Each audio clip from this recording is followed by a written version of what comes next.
With a heavy heart, I stood in the doorway of our bedroom, watching Robert pack his briefcase. Our once happy home now felt suffocated by a thick cloud of tension that seemed to choke the life out of our relationship. My voice, barely more than a whisper, struggled to break through the silence. "I can't believe you're doing this," I said, my voice trembling.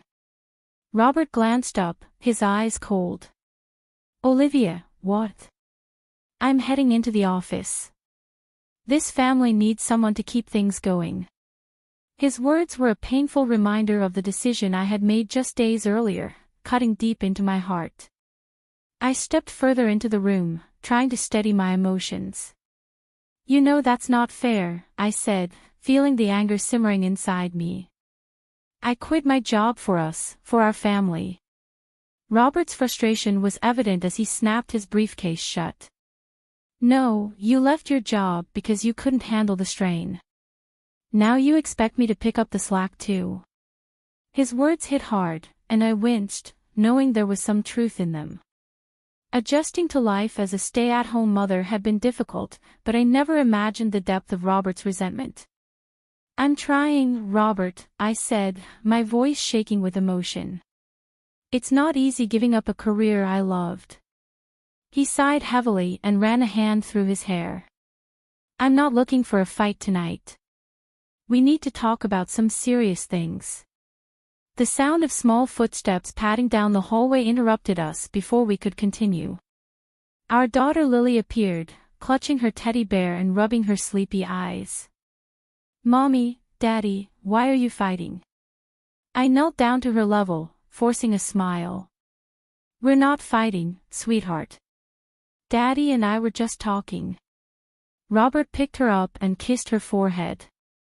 "Your mom's right, princess. Everything is fine. Why don't you go find Grandma? I bet she's making pancakes." As Lily ran off, I felt a pang of regret. How many times had she overheard our arguments? Robert set his briefcase down, his expression softening slightly. "All right, tonight we'll talk. I have an idea that might help us get back on track." I nodded, unable to find the words. A gnawing feeling told me that something was deeply wrong between us. As Robert left for work, I couldn't shake the dread about the conversation we were going to have that night and what it might mean for our future. The day dragged on with endless dull chores and my in-laws' constant chatter, leaving me uneasy and anxious. By the time Robert returned home and the kids were asleep, we retreated to the study after dinner. Breaking the silence, he leaned forward and rested his elbows on his knees. "I've been thinking about how we can tackle some of our challenges." I raised an eyebrow, feeling a knot form in my stomach as Robert smiled slightly and nodded. "What if we use some of our savings to buy my parents a house?" he suggested. "They could move closer, help with the kids, and lighten the load for both of us." I felt the air leave the room as his words sank in. "Our savings?" I questioned him. "What about the funds we set aside for our future? For the kids' college?" Robert's smile faded. "I thought you'd be happy about this," he said, his tone defensive.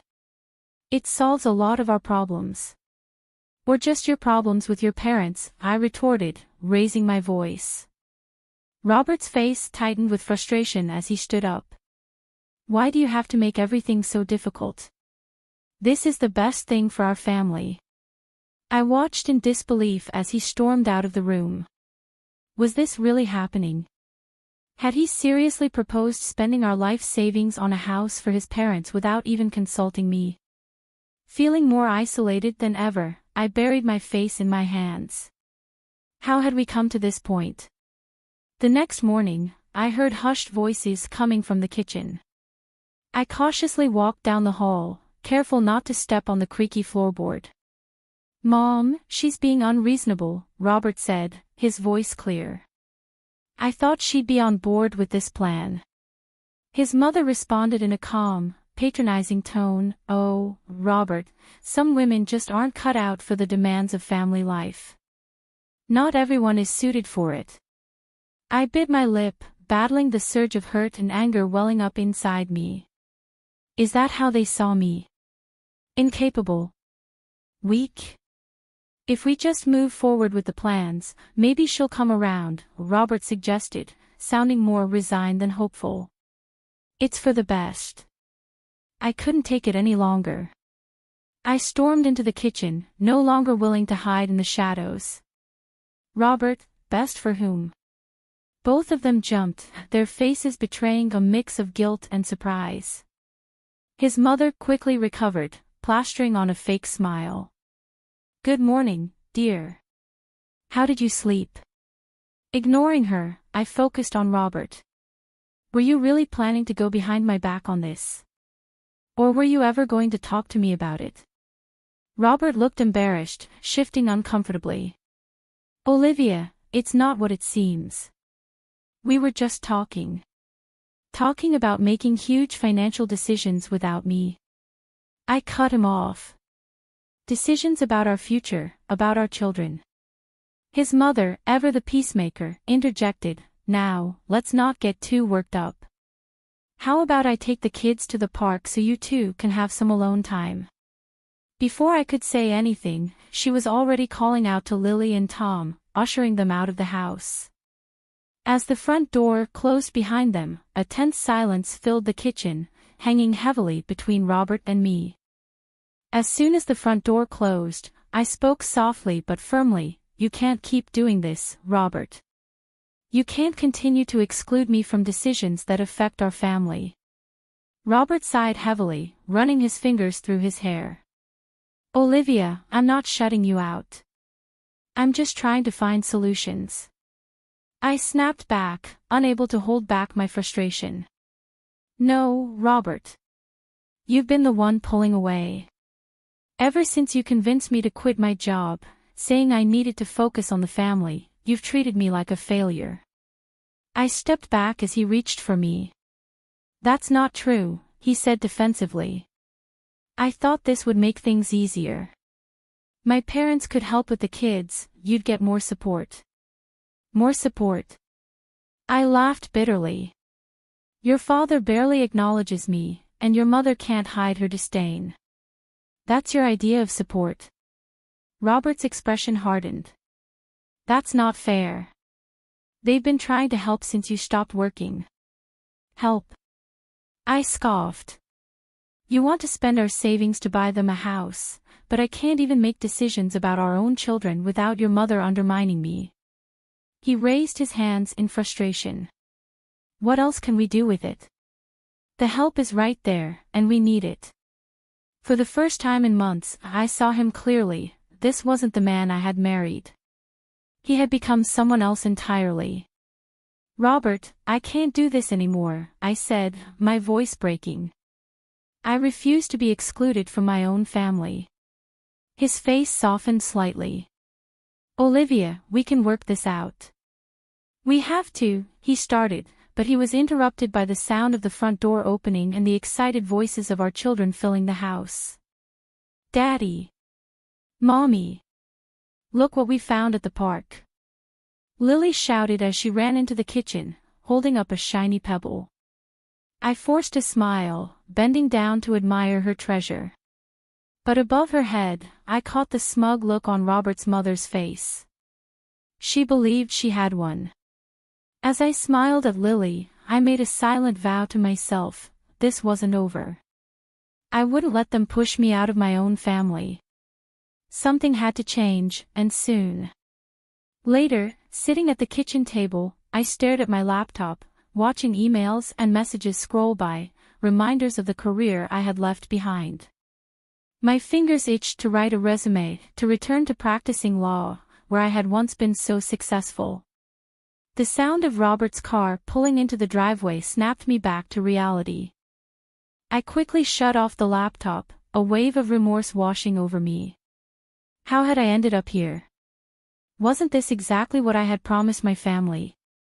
When Robert walked in and saw me, his face lit up. There you are, he said cheerfully. I was thinking we could take the kids out to dinner tonight. What do you think? I forced a laugh. That sounds great. Where are the kids? Mom took them to the mall, he replied. She mentioned something about getting new school clothes. My lips twisted into a sarcastic smile. Did she? I thought we had planned to do that together this weekend. Robert shrugged, seemingly oblivious to my disappointment. Mom offered. I figured you could use a break. A break from my own children. I fought back tears, swallowing the hurt that threatened to overwhelm me. Robert, we need to talk about your parents and this whole situation. His shoulders tensed, and he let out a groan. Not this again, Olivia. I thought we were past all that. The past? I snapped, rising to my feet as anger surged within me. You mean the past where you keep making decisions on your own, especially about our savings? Robert's eyes narrowed. What's that supposed to mean? I took a deep breath, steadying myself. Earlier, I overheard you on the phone. You were talking to a real estate agent, weren't you? Robert's face flushed with surprise. It was just a preliminary conversation. I was gathering information. Without talking to me first. I pressed, my voice hardening. He raked a hand through his hair, frustration evident. Olivia, what do you want from me? I'm trying to do what's best for our family. Our family, I repeated, emphasizing the word. Not your parents, not the idealized version of our family that your mother envisions. Us, Robert, me, you, and the kids. My parents are part of our family too, he shot back. Why can't you see that? Something inside me snapped. Because they're taking over, Robert. Your father ignores me at dinner, and your mother constantly criticizes my parenting. And you're letting it happen. Robert's face grew stern. That's not fair. They're only trying to help. I laughed bitterly. Is that what you call it? When your mother undermines me at every turn, and your father barely acknowledges my presence? You're exaggerating, Robert muttered, though I could see doubt creeping into his eyes. I stepped closer, lowering my voice. Am I? Tell me, Robert, when was the last time your parents weren't involved in a decision we made together? He opened his mouth to respond but then closed it, unable to find an answer. Exactly, I said, feeling the strength drain from me. I can't live like this anymore, I said, my voice trembling. Something has to change. For a brief moment, I glimpsed the thoughtful, kind man I had married. But then his expression hardened once more. You're right, something does need to change, he said, his voice cold. But you need to accept that this is our life now, Olivia. My parents are here to stay, and we'll all be happier if you embrace that sooner rather than later. His words filled me with shock and sadness. I stared at him, struggling to comprehend how our marriage had reached this point. Was this really what it had become? Just then, the front door swung open, and the eager voices of our children echoed through the house, followed by Robert's mother's voice. We're back. Wait until you see what we bought. Robert turned to greet them, throwing me a look that made it clear our conversation was over. I stood there, paralyzed by the horrifying realization that this wasn't just about his parents anymore, this was about the future of our marriage. And for the first time, I wasn't sure if we even had one. Later, I sat at the desk in our shared study, a pen poised over a piece of paper. My heart pounded in the eerie stillness of the room. This was it, the breaking point. I glanced at the clock, 2:37 a.m. Robert, lost in sleep, had no idea how much our world was about to change. The kids, safely tucked in bed, were blissfully unaware of the turmoil that had been building for months. My hand trembled as I began to write, asterisk by the time you read this, Robert, the kids and I will be gone. I can't live like this any longer, asterisk. Tears blurred my vision as I poured years of grief, disappointment, and betrayal onto the page. I wrote about being ignored, about his parents' constant interference, about the dreams I had sacrificed, only to be treated as an outsider in my own home. A sob escaped me as I signed my name at the bottom of the letter, but I quickly stifled it, not wanting to wake anyone. This wasn't the future we had planned, and it certainly wasn't the life I had envisioned. But life changes, people change, and sometimes you have to summon the courage to change your own story. I carefully folded the letter and placed it on Robert's desk, where he would easily find it in the morning. Quietly, I made my way upstairs. "Mommy," I whispered, gently shaking Lily awake. She murmured sleepily, rubbing her eyes. "What's wrong?" "Nothing's wrong, sweetheart," I lied softly. "We're going on a little trip. Can you help me with your brother? Be a big girl for me." Still half asleep, she nodded. Tom, the lighter sleeper of the two, was easier to wake. Within minutes, I had them both dressed, their beloved stuffed animals clutched tightly in their little arms. I held my breath as we quietly made our way down the stairs, praying that Robert wouldn't wake up. His snoring from the bedroom, once a comforting sound, now felt like a cruel reminder of how distant we had become. The man I once loved more than anything now felt like a stranger. We made it to the car without incident, but as I strapped the kids into their seats, Lily's small voice broke through the stillness of the night. "Where's Daddy, Mommy? Isn't he coming with us?" Even though I had expected the question, it still caught me off guard. I froze for a moment before forcing a calm response. "No, sweetheart. Daddy has to stay here, but don't worry, we'll see him soon." The lie tasted bitter on my tongue, but I couldn't bring myself to shatter their reality just yet. As I slid into the driver's seat, something caught my eye. I looked up and saw Robert's mother standing in the upstairs window, her gaze fixed on me. Time seemed to freeze as our eyes locked. I saw the spark of realization, a flicker of anger, and, shockingly, a glimmer of satisfaction in her expression. Without giving it more thought, I started the engine and drove away, navigating the lonely, dark streets with trembling hands gripping the steering wheel. My mind raced with endless questions. Where were we going? What would we do next? How would we survive this? But when I glanced in the rearview mirror and saw my children peacefully sleeping, a wave of calm washed over me. We would figure it out. We had to. As the first light of dawn began to break, my phone buzzed. Seeing Robert's name on the screen sent a chill through me. His message was brief but chilling, *, you have no right to take my kids. My lawyer will be in touch. Olivia, you won't get away with this, *. His words only strengthened my resolve. I tossed the phone onto the passenger seat, knowing there was no turning back now. I would face whatever came next, for the sake of my children and myself. As the sun rose, painting the sky with a hopeful light, I allowed myself a small smile. This wasn't the end, it was the beginning of a new chapter in our story. Exhaustion weighed heavily on me as I pulled into the parking lot of a rundown motel. Despite everything, my children's faces were serene as they slept soundly in the back seat.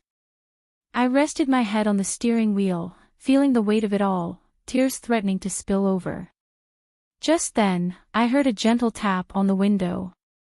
Startled, I looked up to see a familiar face peering in.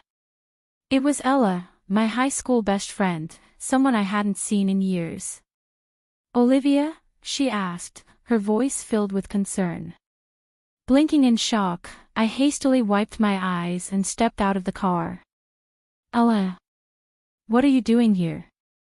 She pulled me into a tight embrace, her warmth enveloping me. "I manage this place now. What's going on?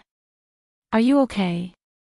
At the genuine concern in her voice, something inside me broke. Before I knew it, I cried in Ella's arms, spilling out the entire story between sobs and shaky breaths. With each detail I shared, Ella's expression grew more serious as she listened intently. When I finally finished, she gave my shoulder a reassuring squeeze. "You're not staying in this mess," she said firmly. "Come on, you and the kids can use my extra room." An hour later, after tucking the kids into warm, cozy beds, I found myself sitting at Ella's kitchen table, holding a cup of tea. The warmth of the mug grounded me as I stared into the swirling liquid, feeling lost. "So, what's your plan?" Ella asked gently. I sighed, still gazing down at my tea. "I don't know. I just couldn't stay there any longer. But I know from Robert's messages that he's going to fight for the kids." Ella's eyes hardened with determination. "Then you fight back, Olivia. You've always been one of the sharpest people I know. You can do this." "I don't even have a lawyer," I admitted, the reality of my situation sinking in. The weight of it all felt crushing. Ella's lips curled into a sly smile. "I think I can help with that. Do you remember Daniel from high school?" My heart skipped a beat at the mention of his name. Daniel had been my secret crush for years. "What about him?" "He's a divorce lawyer now, one of the best in the state," Ella explained, leaning in with a knowing look. "And, if I recall correctly, he always had a thing for you." My cheeks flushed at the memory, and I felt a wave of guilt wash over me. How could I be thinking about an old crush while my marriage was falling apart? "I can't afford a top-tier lawyer, Ella," I said, shaking my head. "I've moved on from all of that." Ella waved off my concerns with a dismissive gesture. "Let me talk to him. Just meet with him, please. For me." Before I could respond, my phone buzzed with another text from Robert. My hands trembled as I read it. "My parents are worried. How could you do this to our family? You'll never see the kids again if you don't come home right now. I handed the phone to Ella, who read the message, her expression growing serious. "That settles it. Daniel is the first person I'm calling in the morning." That night, I lay in bed, unable to sleep. The feeling of standing on the edge of a cliff haunted me. Meeting with Daniel felt like the final step, the moment where everything would change, where my marriage would truly be over. But as I thought about Robert's cold detachment and his parents' constant interference, I realized that our marriage had ended long before this. I just hadn't had the courage to admit it. The next morning, I heard Ella on the phone as I slowly made my way out of the bedroom. "Yes, Daniel, she can meet you at 2 p.m. "Thank you so much," she said before turning to face me with a mixture of excitement and nervousness. "Olivia, Daniel has agreed to meet with you today." My heart pounded in my chest. This was it, the turning point in my life and in my children's lives. "Great," I said, my voice louder than I intended, betraying just how significant this moment felt. I hugged my sleepy kids and got ready for the day. As I did, something stirred inside me, hope, a feeling I hadn't experienced in years. I no longer felt alone. No matter what challenges awaited, I was ready to fight for the life I deserved. When I arrived at Daniel's office, I smoothed down my shirt, trying to calm my nerves. He had changed from the bashful boy I remembered. When he stepped in, Daniel extended his hand with a confident yet comforting smile. "It's been too long, Olivia. I'm sorry we're meeting under these circumstances." A familiar flutter stirred in my gut as we sat down, but I pushed it aside. This wasn't about old crushes or what-ifs, this was about my future, and my children's future. Daniel listened intently as I explained my situation, his brow furrowing with each detail. When I finished, he leaned forward, his gaze intense. "I won't sugarcoat this, Olivia. This is going to get tough, especially with Robert's parents involved and their resources. But I promise you, we will fight, no matter what." His words reignited a fire in me that had long been extinguished. "How do we start?" I asked. For the next hour, we discussed our strategy. As Daniel explained each step, I felt a spark of my old legal instincts returning. We went over every detail, preparing for the battle ahead. Just as we finished, my phone buzzed. Glancing at the screen, I said, "It's Robert. I need to take this." I stepped out of Daniel's office and answered the call. "Where are you, Olivia?" Robert's voice was calm but cold. "My parents are devastated. The children need to come home, now." I took a deep breath, steadying myself. "No, Robert. I'm not coming back. I've hired an attorney. Please direct any further communication through him." There was a brief silence, then Robert's voice turned sharp and angry. "Do you really think you can take my kids and get away with it, Olivia? I will ruin you. You'll be lucky if you ever see them again." The call ended abruptly, leaving me shaken. Daniel appeared beside me, placing a reassuring hand on my shoulder. "Are you okay?" he asked, concern etched on his face. I nodded, though tears I hadn't realized I was shedding trickled down my cheeks. "He's threatening to take the children," I whispered, my voice trembling. Daniel's hands remained steady on my shoulders. "We won't let that happen, Olivia. You're not alone in this. You're stronger than you realize." I looked into his eyes and felt a mixture of emotions, fear, gratitude, and something else I couldn't quite name. I took a step back, regaining my composure. "What do we do next?" Daniel's expression grew serious. "We need to apply for temporary custody right away. And, Olivia, we need to talk about your career." Confused, I blinked. "My career? But I left that behind," I said weakly. Daniel's voice turned firm. "Exactly. And in court, that will be used against us. We need to show that you can support the kids independently." His words hit me like a punch to the gut. I had sacrificed everything for my family, and now that very sacrifice could cost me my children. Doubt crept in, and I whispered, I don't know if I can go back." Daniel's eyes hardened with determination. The Olivia I knew in high school could do anything she set her mind to. She's still in there. You just need to find her again. When I left Daniel's office that day, my head was spinning. The thought of rebuilding my career, fighting Robert and his parents, and protecting my kids felt overwhelming. But for the first time in years, I caught a glimpse of hope. That evening, as I tucked Lily and Tom into bed, Lily looked up at me with wide, curious eyes. "When are we going home, Mama?" My heart clenched. "Oh, my sweet girl," I said softly, pulling her close. "We're home now. Home is wherever we are, as long as we're together." I held her tightly and made a silent vow: I would build us a new home, one filled with love, respect, and stability. No matter how long it took or how hard the battle, I was ready.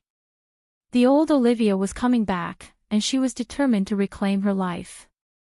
The next day, I stood outside the courtroom, gripping my suitcase as I tried to calm my nerves.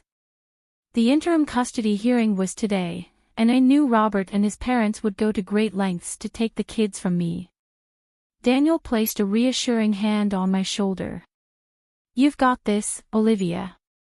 Remember everything we've prepared for." I nodded, taking a deep breath as we entered the building. Inside, I spotted Robert, his parents, and their attorney huddled together. My anger flared when I saw my mother-in-law's smug expression. As the hearing began, I watched in growing fear as Robert's attorney painted me as an unstable, irresponsible mother who had abandoned her family on a whim. They twisted my decision to leave my job, using it to argue that I couldn't support my children. When it was our turn, Daniel defended me skillfully, emphasizing my successful legal career and my deep commitment to my kids. But despite his efforts, I couldn't shake the feeling of doubt as I noticed the judge's skeptical expression. Had I made a terrible mistake? During the recess, I overheard Robert's mother speaking loudly in the hallway. Once we get custody, we'll move in to help with the kids. They need a stable environment, not a mother who can't decide what she wants out of life. Her words shattered something inside me. I stormed over to her, anger boiling over before I could think twice. How could you? I growled. From the start, you've tried to push me out. Well, guess what? I'm done being treated unfairly. I'll fight with everything I have to keep my children. Robert's father stepped between us, his voice stern. Olivia, you're proving our point. You're unfit to be their mother. Before I could respond, I felt Ella's presence beside me, her eyes blazing with fury. She placed a firm hand on my arm. Leave her alone, she said coldly. You're not allowed to harass her anymore. As the tension grew, Daniel appeared, gently guiding me away from the escalating scene. This isn't helping, Olivia, he whispered. We need to focus on the hearing. But the damage had been done. When we re-entered the courtroom, I could feel the judge's critical gaze on me. My outburst had given Robert the advantage. The judge cleared his throat and spoke, his words tilting my world off its axis. Given the evidence and recent events, I'm inclined to grant temporary custody to the father, with supervised visits for the mother. I couldn't breathe. This couldn't be happening. Daniel immediately requested a break, and the judge reluctantly agreed. We retreated to a private room, where I slumped against the wall, tears streaming down my face. Olivia, listen to me, Daniel said urgently. We still have a chance, but we need to adjust our approach. You have to show the judge that you're a stable, responsible parent who puts her kids first. I nodded weakly, my heart breaking. But Daniel, how can I let them take my babies? I can't lose them. His grip on my shoulders tightened as he looked at me fiercely. You won't. But I need you to pull yourself together. The Olivia I know doesn't give up. She doesn't let anyone push her around. Where is that Olivia? His words reignited something inside me, a small flame of determination piercing through the fog of despair. I straightened my back, wiping away the tears. She's here. And she's ready for battle. As we walked back into the courtroom, I locked eyes with Robert and his parents. Their smug expressions only fueled my resolve. This wasn't just about me anymore, it was about showing my kids that I could fight for them, that I could break free from the grip they had on my life. Taking a deep breath, I squared my shoulders. The fight wasn't over, it was just beginning. And this time, I was ready. With my heart racing, I watched as the judge prepared to deliver his final decision. It had taken months of struggle, sleepless nights, and unwavering resolve to reach this moment. Across the room, Robert and his parents sat, their faces a mix of hate and confidence. The judge's voice echoed through the quiet courtroom. This court has carefully reviewed all the evidence presented in the matter of custody for Tom and Lily. Daniel's reassuring presence beside me steadied my nerves as I held my breath. Time seemed to freeze as the judge continued. Olivia Matthews will receive primary custody, with significant visitation rights granted to Robert Matthews. The specifics of the custody agreement. All I could focus on was the overwhelming sense of relief and vindication that washed over me. I heard Robert's mother gasp and saw the shock on Robert's face as he absorbed the outcome. Daniel glanced at me, his smile infectious and full of encouragement. It did more than just lift my spirits, it made my heart skip a beat.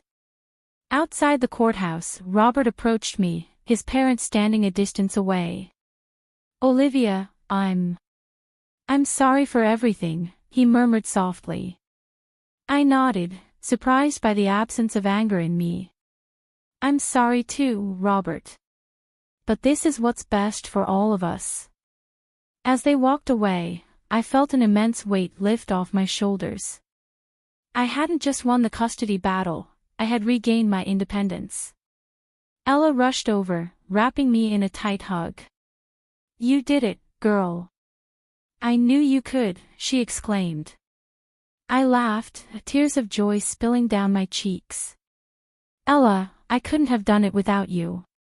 You gave me hope when I had none. You saved me that night at the hotel." She squeezed my hand. "That's what friends are for. Now, go enjoy this moment with your kids, and maybe with a certain handsome lawyer." I glanced over at Daniel, who was putting away his briefcase. Our eyes met, and a familiar flutter stirred in my stomach. His face flushed as we locked eyes. Later that evening, after a joyful reunion with Lily and Tom, I found myself sitting on Ella's porch, watching the sunset. Daniel joined me, carrying 2 glasses of wine. He handed me one and raised his glass. "To new beginnings," he said with a smile. I grinned and clinked my glass against his. "To fresh starts." After a comfortable silence, Daniel spoke. "You know, Olivia, these past few months have shown me how incredible you are. You've changed so much since that first day in my office. You fought for yourself and your kids, and it's been inspiring to watch." Pride swelled within me as I nodded. "I'm not sure I've changed. I think I just found parts of myself that I thought were lost." Daniel reached out, gently touching my hand. His touch ignited something deep within me. "Maybe," he said softly, "we could have dinner sometime. Just the 2 of us. Now that the dust has settled." I looked into his eyes and saw warmth, admiration, and the possibility of something more. For a brief moment old doubts tried to surface, but I quickly remembered everything I had overcome. I smiled and murmured, "Yes, I'd like that." As I reflected on the journey that had brought me here, the hardships, the hopeless moments, and the triumphs, I watched the last rays of the sun paint the sky in beautiful hues. This journey had led me to this very moment, where I had regained my strength, my freedom, and a support system I hadn't realized I needed. Though the future remained uncertain, I felt more optimistic than I had in a long time. I still had my independence, my children, and maybe even the possibility of love ahead of me. This wasn't the end, it was just the beginning. As I savored my wine and felt the warmth of Daniel's hand in mine, I knew I was ready to embrace every second of this new chapter in my life.